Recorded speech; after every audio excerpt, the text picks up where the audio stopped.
Welcome to Book Club.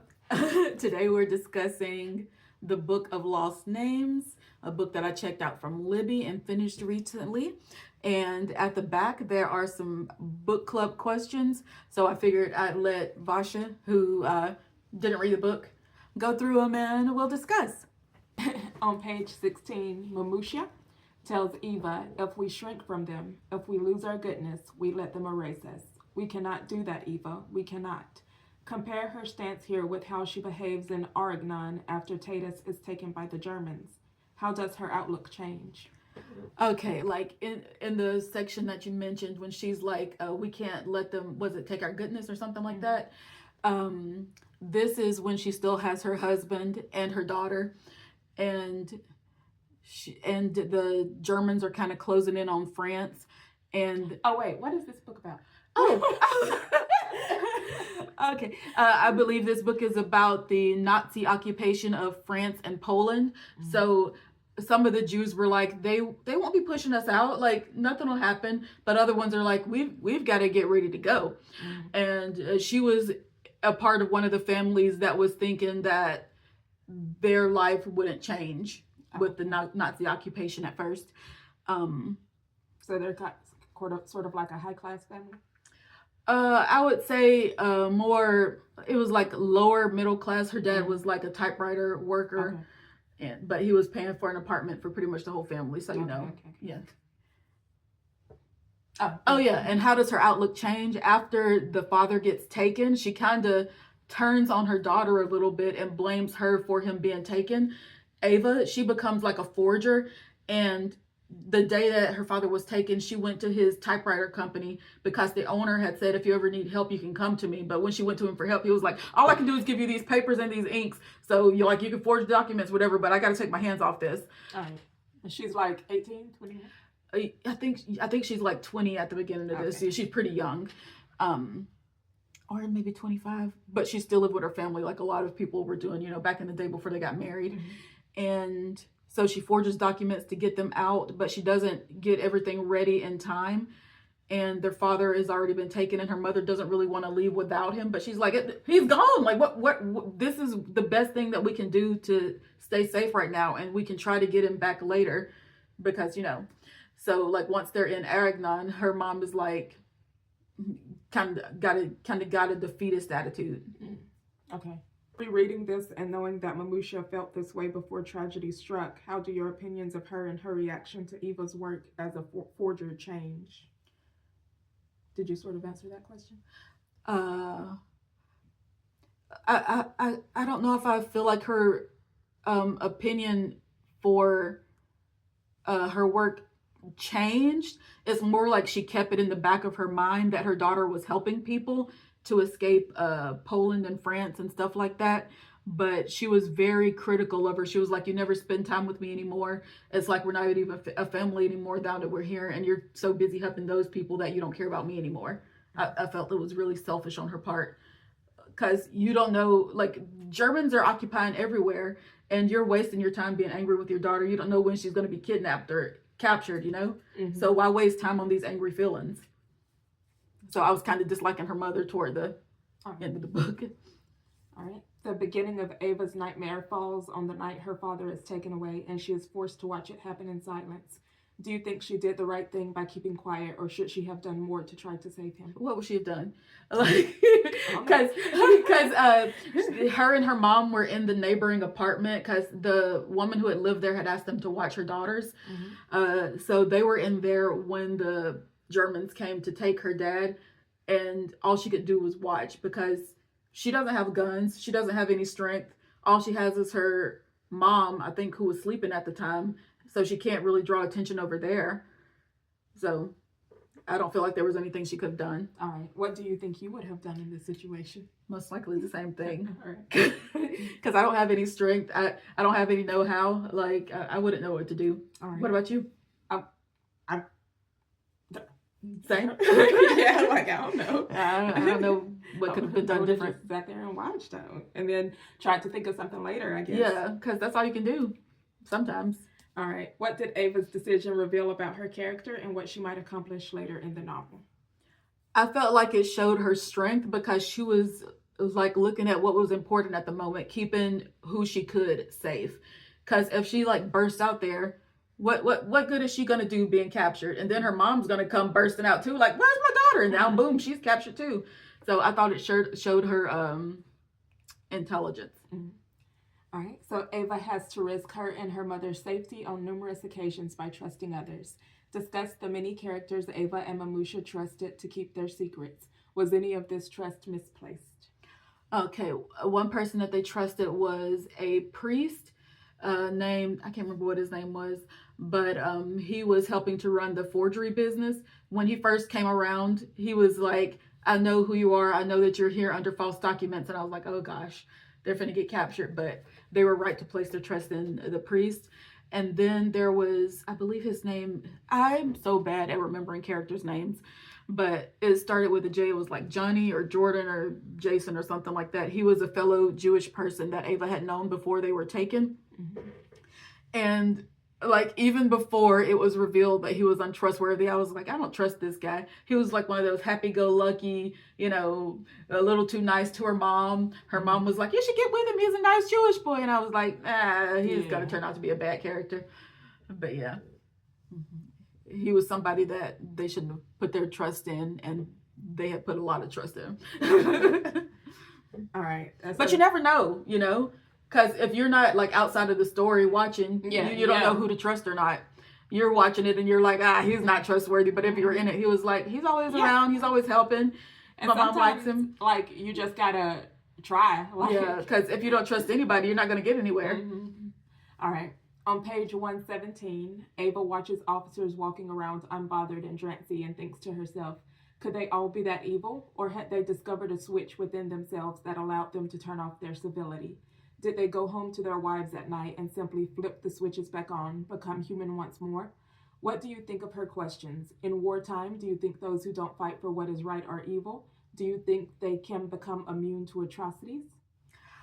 I do believe people can become immune to, because sometimes when you feel like there's nothing you can do, the only thing you can do is step back and hope that it doesn't happen to you, or that you're not called to step forward and do something. Even now with Donald Trump, I've just been ignoring everything on the Twitter timeline. Because I don't know what I can do. It's like, why aren't the opposing people in power doing anything, Yeah. It's like, what can I do? Yeah, it makes me feel like they're aligned with him. And I'm like, I feel like nobody's on my side except for other people who can't do anything. I feel like it's so hopeless. So it's just like, I just stop caring. It's gonna happen.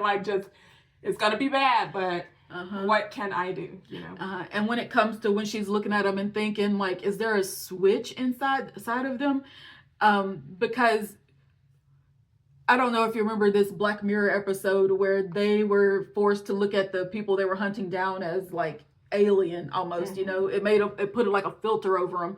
That's how they were taught to look at the Jewish people, as people that were like subhuman or completely different from them. And that's how when the slave trade started, Black people were subhuman. So that's what they do in order to make what they do right in their minds. They're like, this person isn't as human as I am. They don't feel the same losses that we do. They don't feel the same pain when we beat them and stuff like that. Or they have the things that we deserve. So we got to get rid of them so we can have that better thing. So it's either you're turning off a switch, you're looking at the person as subhuman, or you just want what they have and you want someone to be beneath you. So.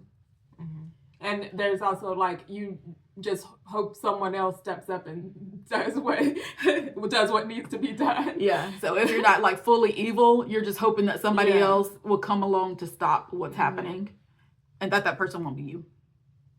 Hold on.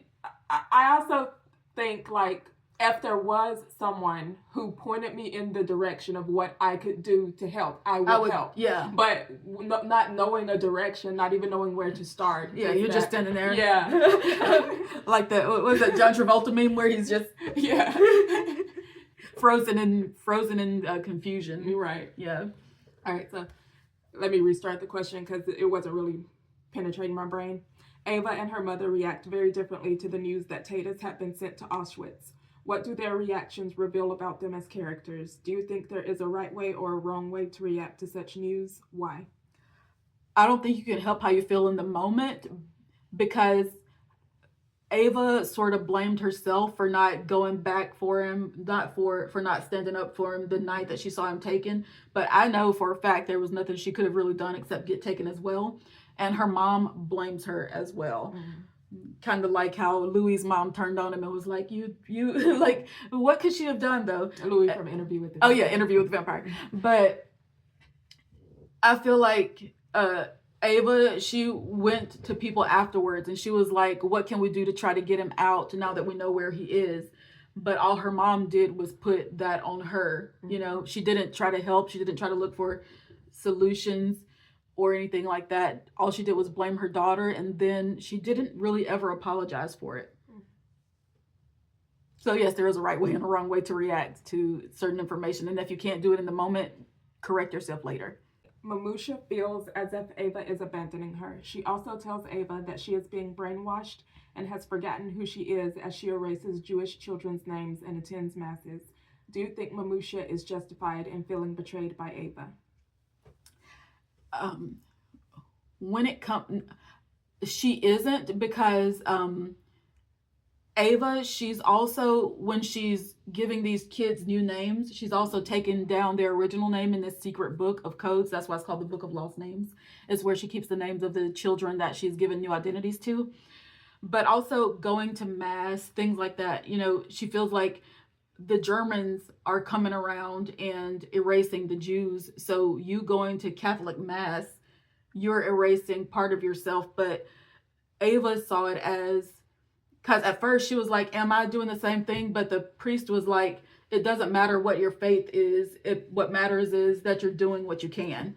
So she would just go to mass because, one, it masked her actions, you know, in writing the secret identities, but also because she felt like it was just another faith, you know. It was just another way to help her get through. So she wasn't trying to erase that part of herself. So yeah.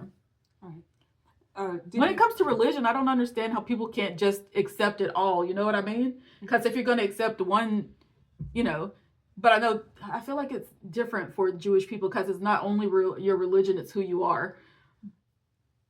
But I feel like you should be able to accept like the thoughts and the feelings from the other religions if you already believe one. You're like, you should be able to be like, I understand why you would believe what you believe because I believe what I believe, you know? All right. Did you feel sympathetic toward Mamusha as she was left behind in Madame Barbier's boarding house, or did you grow irritated by her inability to understand Ava's drive to help others? All right. Simple as that. Let's see. On page 204, Père. Yeah, Père Clement. That's the... Père Clement says, it is the little mark above the E. Confuses me of how to pronounce it. But Père Clement says, the path of life is darkest when we choose to walk it alone. Do you agree that this statement is true in all situations? Yes. Because like, not only are you taking a hard path, but you got to do it by yourself. Oh my God. Yeah, that makes it feel... that just makes it feel impossible. So even if you're scared to trust, like when things are like dark, like it's better if you have somebody with you that knows like what they're doing, or at least is as confused as you are. I hate to bring it back to Wicked, but that's why that's so heartbreaking. It's because she's going off by herself. You're like, but she was like, so are you coming? And I'm like, oh my God, Glenda, you're the only person that she's got right now. Please go with her. Because she's... all right. I love that movie so much. Anyways. Were you surprised to find out that Joseph was the one who betrayed the forgery network? Not particularly, no. Because sometimes when you come across one of those happy-go-lucky characters, you know that they can't withstand hardship. You know what I mean? Because I was like, if he gets captured by the Nazis even one time, he's probably gonna give them up just like that. And turns out I was right. Because he came back with a little broken arm, and I was like, oh, he done gave up everything. What would you have done in Joseph's position? I don't know if I can withstand torture. I mean, but I feel like I wouldn't. I feel like I'd be saying, anything and everything, that even if they got facts out of me, it would be so muddled by everything else that I don't know if it would be useful information. But I don't think I'd be able to work as a double agent because I don't think I'm a good liar. And I also feel like that would be so hard, I'd just kill myself. Because that's just too stressful. Because if one person finds out, you're dead. If another person finds out, you're dead. So might as well just let them kill you. What about you? Oh, so he was being tortured for information? Barely tortured. He got a little broken arm, and then he was like I'll just take payment to do this, that, or other. And he was like working under the promise that once he gave certain information, he'd be rich on the other side of the occupation. I'd agree to be a double agent, but then I'd kill myself. Like, I wouldn't actually be a double agent. And I just feel like they were liars. Yeah. Because Joseph is Jewish. He's like, oh, I'm only half Jewish. They don't see it that way. Yeah. You partial Jewish, you're all the way Jewish to them. So I would have been like, this is a lie. Y'all gonna kill me after y'all get the information that you want. So yeah. So I just would have done anything to get out of the situation at that moment, and then I would have. Yeah. All right. I was moving on and trying to forget Remy the right decision for Ava, or do you believe that she should have waited even longer to make sure that Remy hadn't survived? Remy is another person that she was working with forging the documents, and he was also helping smuggle the kids out of France and Poland and stuff like that. And they were like taking them to Switzerland, the neutral zone. Was it right to wait for him? I feel like she should have waited longer because they agreed to meet at this library at some point, but it was like sort of after everything had happened, and she managed to get her father back, and they were waiting where they were supposed to wait, but then her dad was on his deathbed, and he was like, you've got to stop waiting for him or whatever. You've got to move on with your life. And I'm like, it's up to her if she wants to move on or not, because all she's doing is, she can wait. She can hang out in the library. So she was like, I'll listen to my dad, even though before that he'd been like, you can't listen to your mom. And I'm like, if she's like not going to listen to either of you when it comes to romance, why should she listen to you just because you're on her deathbed, on his deathbed or whatever? But anyway, she decided on that day or like shortly after he died to just fall in love with this other guy who loved books and ended up moving to America with him. All right. And that's the next question. Would you have moved to the United States with Louis even if you knew you would never love him like you did Remy? No, I feel like you're punishing somebody else when you do that. Because that's just like if somebody's like gay and they marry somebody just to, hide their identity. Like, don't bring somebody else into your, because, and if you are, be upfront with them. Be like, I'm not going to be able to give you my whole heart. She didn't even give her son her whole heart. I don't know. If I was the other person, I would not want to hear that. Like, I'd rather live in my delusion of, maybe I wonder if you would ever love me the same amount, but I would prefer to live in my delusion than to hear I won't be able to love you as much as this person, but I'd rather know that there was somebody they were waiting around for because at least that way I know up front if I want to start something with them, because she didn't tell him about Remy. She didn't tell them about any part of her life as a forger or anything like that. She was always hiding that from her husband and her son. Yeah, but were they still able to live happily? I mean, the way she says it, I don't know, because her son was barely, she and her son barely had a relationship.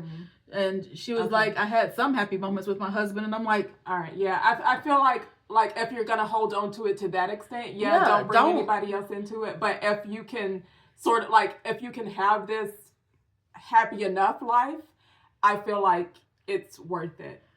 I feel like you should tell them up front, because they got married. Well, they got engaged after 3 weeks. I'm like, I don't know, just be like, there's somebody I'm waiting for.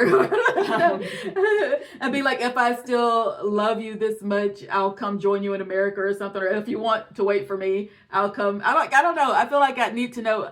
I'd want to know everything beforehand. I don't want these half measures. And then she's staring off into space. And then girl, what you think about? Whose name was you saying last night when you were sleeping? I don't know. Don't be giving I don't know. Ava believed that Remy went to his grave not knowing how she felt about him because she told him she couldn't marry him. Do you think Remy ever thought that Ava had given up on him when he waited for her on the library steps and she never showed? He After reading the book, I know that they each thought the other was dead part way, but also they were constantly hoping that the other person, would just show up. What was the question exactly? Do you think that he knew she gave up? Do you think that he thought that she gave up on him? Oh, probably not. He probably felt like she felt the same way that he did. I don't know. That's a weird question. If they had ended up finding each other before they both moved on to live separate lives, do you think they would have made it as a couple? Why or why now? Why not? I mean, they made it with these people they only halfway liked, so they probably would have definitely made it as a pair since they seem to love each other so majestically. All right. On page 370, Ava says, "We aren't defined by the names we carry or the religion we practice or the nation whose flag flies over our heads. I know that now. We're defined by who we are in our hearts, who we choose to be on this earth. How would you define the main characters in the book?" Ooh, that sounds like a lofty question. Do their religions or countries play into who they are as people? Well, it definitely played into Ava's, I believe, because that's the reason she was helping people. And also, because would she help the Polish children if she were born a Nazi or a German, is what I'm wondering. There was a German soldier who was helping them, so maybe, if she saw things were bad enough and if, she knew there was something she could do, she might have helped. But we don't know because sometimes, just like Glenda, she was born into this life of privilege, so she doesn't really step forward until much later, if you've seen the play. So I really think who you are shapes what you will do. In her author's note on page 384, Kristen Harmel says, "You don't need money or weapons or a big platform to change the world. Sometimes something as simple as a pen and a bit of imagination can alter the course of history. Discuss this as a group." Okay, that's sort of like if you find a book that's like, oh yeah, I can do that, because you see like how a character did it, like maybe because like sometimes you don't need some big, thing to change your course. Yeah. I do agree with that, but I'm also of the mind now, especially now seeing where we are in with the government and everything, I feel like it's inevitable that things will just repeat over and over and over again. So I feel like even when change happens, like when it plants seeds of change, it's only for a limited amount of time. Yeah. And it'll just keep repeating it over and over again. Because there are so many people who don't want good for everybody for some reason. Like, why don't you want things to be easier for everyone? Because there are so many people who feel like someone should be beneath them. Like, no matter what, someone should be beneath them. Oh, the coffee barista shouldn't make enough to have a house. Like, why not? Why not? like it's just ridiculous. And yeah, that's kind of depressing thought. So and also people who feel like service workers should take any sort of abuse. But yeah, some people feel like people should be treated a certain way because they work a certain job. Like, what can change that mindset? Especially with people who were born and raised that way. Yeah. And it seems that she's saying like if use whatever skills you have to help enact change, and like people do that all the time. Like make a poster. I'm gonna bring up Wicked again. Like it's such a good political commentary, but like people will just go watch it and assign their own political views to it. People were literally saying Elphaba was Trump. Like are they blind, crazy, stupid? But they were seeing what they wanted to see. Yeah, it's like, yeah, you should do these things. You should like use your art to enact change, and some people will get it, and it will, and some art will enact change. But like, it's it usually depends on who's viewing it. Yeah, because people will see what they want to see, and people will do what they want to do, especially if it's for their own good, and so they won't have to accept any sort of criticism. People hate taking criticism. I took so many years of art class, and we criticize each other's work, like what this will say to somebody. I think a little more people should go through that. Yeah. More people should go through like what they're writing, what they're saying, what they're drawing says to someone else. Yes. And it also helps you realize like what's really important to you, like what criticism you won't take. Like Yeah. And then you realize, dang, why was I so stubborn not to take that criticism? Because there are some small things like the color of a shirt, and you're like, yeah, I would never change that. And you're like, why wouldn't I change it? It makes you more willing to accept other people's opinions, which a lot of people need. So many people don't want to hear somebody else's thoughts on a topic. And they're so unwilling to move theirs. Like there are so many people you feel pointless talking to on Twitter because they're not willing to listen. Right. They've already made up their mind, and they're going to keep talking until you're tired, and then they're like, "I'm right." Yeah, I've been in an argument before where I actually did realize I was wrong, and I backed off. I was like, "Oh yeah, you're right," but they kept going because they were like they just wanted to keep arguing. I was like, I was like, "No, I realize you're correct, so let's just move on." Right. And also with like you realize where you're stubborn, but you also like can develop a point of view from that because you're like you don't want to change it for a reason maybe. Yeah. And you realize that the reason is important. Yeah. Because you don't want to be standing on a silly platform right. made out of silly putty, and you're just standing there for fun. You know what I mean? You want it to be something real. You want that to be a real foundation that you're on. But yeah. Because in my writing class, it's like the whole class would be going through just picking apart your writing, picking apart your pages. And like it's fun, it's painful, right? But it's necessary. Right. And it makes you a better person.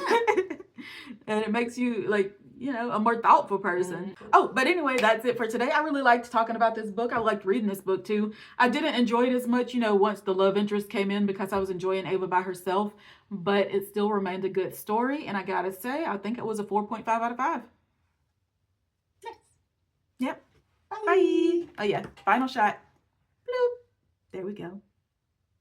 What's it called again? The Book of Lost Names by Kristen Harmel. And I was reading like her little thing at the end, and she does like do like research and stuff for her book so that she'd have like, you know, a good facts to put in there. So yeah, read a few more of hers. I know she does a lot of more historical ones as well. So good author.